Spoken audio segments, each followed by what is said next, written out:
Hello and welcome to MotorBeam.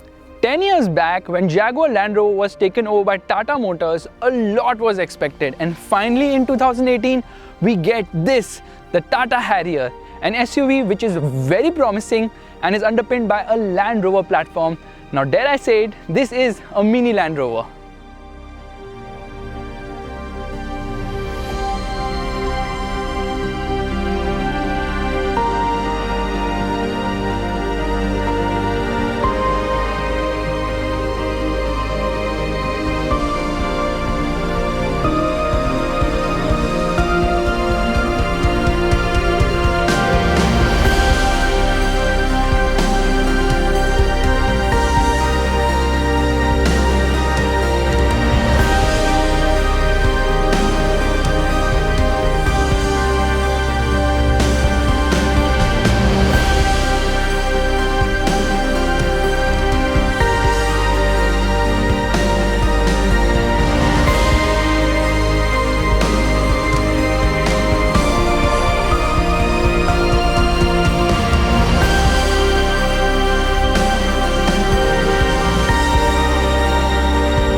And that's because there are a lot of Land Rover elements in the design. For starters, at the front, it looks absolutely wicked because the headlight isn't conventional. That is actually the LED DRL as well as the indicator. Meanwhile, you get the headlight over here along with the cornering lamps, and the fog lamps are placed below. It also gets the piano black touch, and most importantly, from the side, it looks absolutely scintillating, other than the fact that the alloy wheels are a tad too small and also too plain Jane for a car which looks so flamboyant at the front as well as the rear, where you get nice LEDs. Other striking elements on this car which debuts Tata Motors' impact to design language includes a gloss finished front grille, a floating roof, a rear spoiler as well as a shark fin antenna. Other interesting design bits include this gloss finish on the rear view mirror along with the indicator, as well as this chrome line which runs all the way behind. In fact, this car gets a lot of chrome on the side, including the door handles. All in all, the Harrier is one of the few cars which actually looks like its concept. From concept to production, this car is very genuine in terms of styling. The only thing is that the alloy wheels have really shrunk in terms of size. Step inside and you will believe that this is not a Tata car because it is so different, and yet it feels very premium as well. The dashboard design is very nice, it feels premium, and best of all, quality levels are actually very good for a Tata car. In fact, this vehicle gets a lot of soft touch plastics, and the best thing is that they have used something which not many manufacturers use, which is oak wood on the dashboard and oak colored seats which also get perforation. These are leather seats and extremely comfortable as well. The driver's seat gets 8-way adjustment which includes lumbar support as well. That's not all, the dashboard also uses satin chrome as well as gloss black finish around the AC vents. The steering wheel is an all-new unit. It feels nice to hold and it gets buttons for various functions including cruise control, the functions on the multi-information display on the instrument cluster, as well as for the infotainment system. The Harrier gets a very unique handbrake. It is known as the Aero Throttle Style Piano Black Finish handbrake, and it is so cool. The fit finish levels of this car are very good. It feels built to last. In fact, the doors also feel heavy. The driving position is very nice. You can see the hood while driving. However, there are some ergonomic issues with this vehicle. For instance, my left leg scrubs with the dashboard while changing gear. Meanwhile, if you want to use the USB at the front, you really have to duck down and search for it. And while the outside rear view mirrors are massive in size, they actually hinder visibility, and the fact that the A-pillar is also big doesn't really help matters.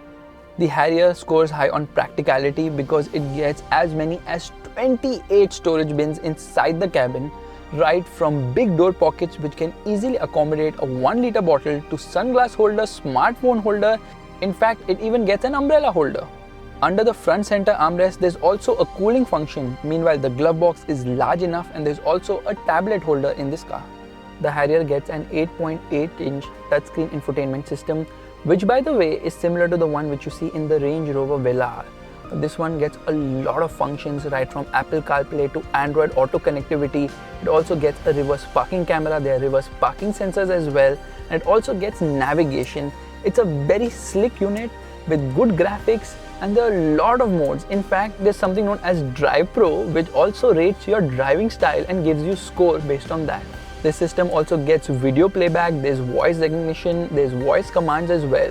And it gets a 320-watt JBL sound system with 4 speakers, 4 tweeters and 1 subwoofer. It also gets an external amplifier. Sound quality is just phenomenal.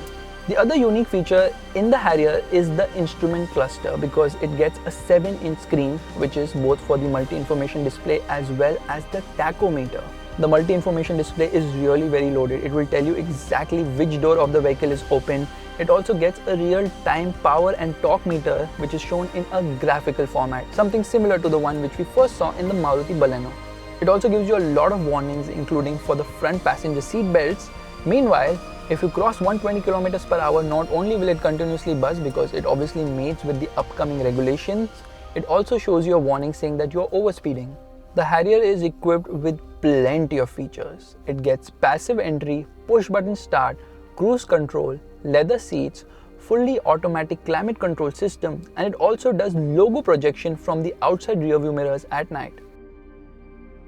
This car also gets xenon HID projector lights, which offer good throw at night. It also gets hill descent control as well as a hill hold function.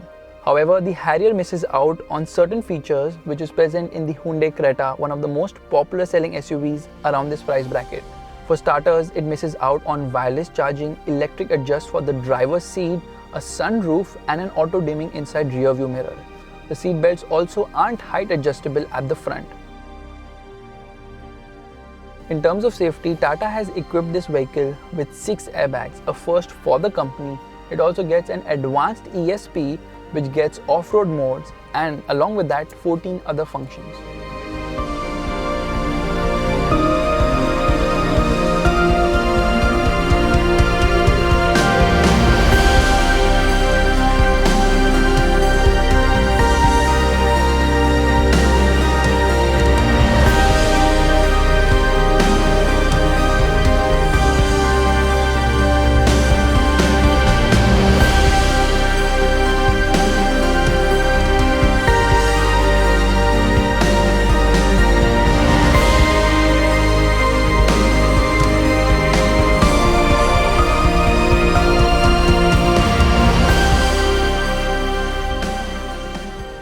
Tata Motors chose to underpin the Harrier with the Discovery Sports L550 platform and not the Freelander's L359 platform, because the latter isn't that roomy at the rear.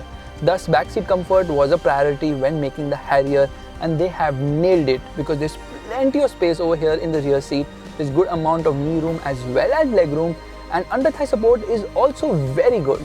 Even for a person of my height of 6 feet 2 inches, there's good amount of headroom on offer, and the seats are very comfortable as well. AC vents are placed on the B pillar at the rear, and the window area is large enough, so this is a place which is quite comfortable for long journeys. Boot space is decent enough in this vehicle, and you can obviously push forward these seats as well in a 60-40 split to increase boot space even further. The spare wheel of this vehicle is placed outside underneath, and it doesn't get an alloy wheel. In fact, the other cost cutting is that the driver's side sun visor doesn't get a mirror. Powering the Tata Harrier is a Fiat sourced 2-liter multi-jet diesel engine, which Tata likes to call as Cryotech, and it produces 140 horsepower and 350 Newton meters of torque. This engine is quite refined lower down. However, once you get past 3000 RPM, it gets very vocal. It produces punchy performance. There is some amount of lag in the low end, but the mid-range is really very strong, and it redlines between 4.5 to 5000 RPM. The top end isn't that great, but this car gathers good momentum, and certainly it has good pace. Being a Tata car, it obviously has to have something unique, which happens to be the multi-drive modes: City, Eco as well as Sports.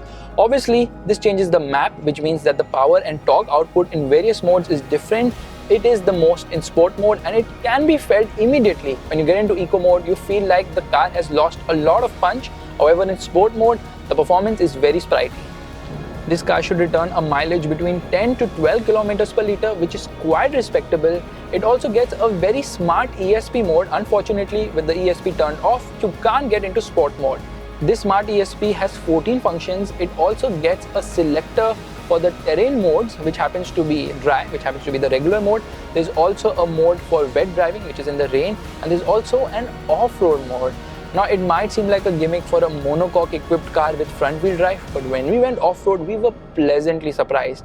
The Land Rover genes are very evident in spite of this being a front wheel drive car. Trust me, no front wheel drive car can do what the Harrier was able to do in the dunes, and we simply did not get stuck at all. In fact, there were times we were just digging into the dunes, into the sand, but then we selected the rough mode on the ESP rotary dial, and immediately the Harrier was able to come out.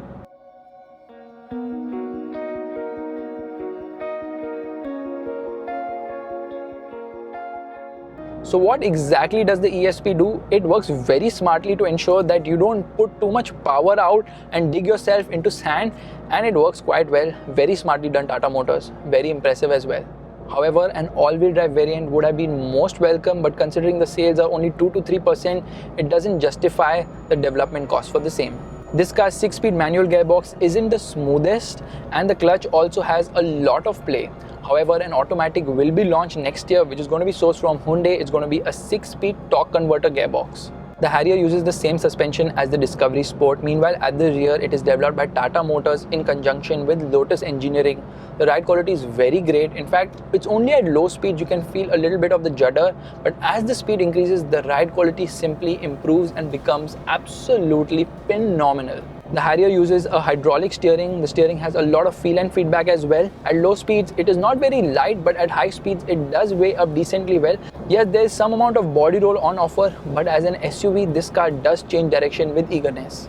The Harrier doesn't get rear discs, and the braking performance is decent. It could have done with better feel at the brake pedal.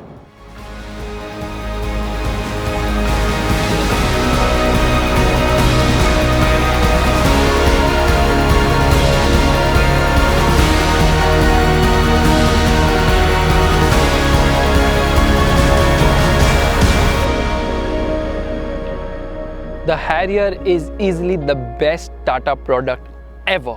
It is just a sensational SUV. It drives well, the ride quality is brilliant, and of course there's a lot of comfort on offer, plenty of features as well, and it does feel very refined and well put together.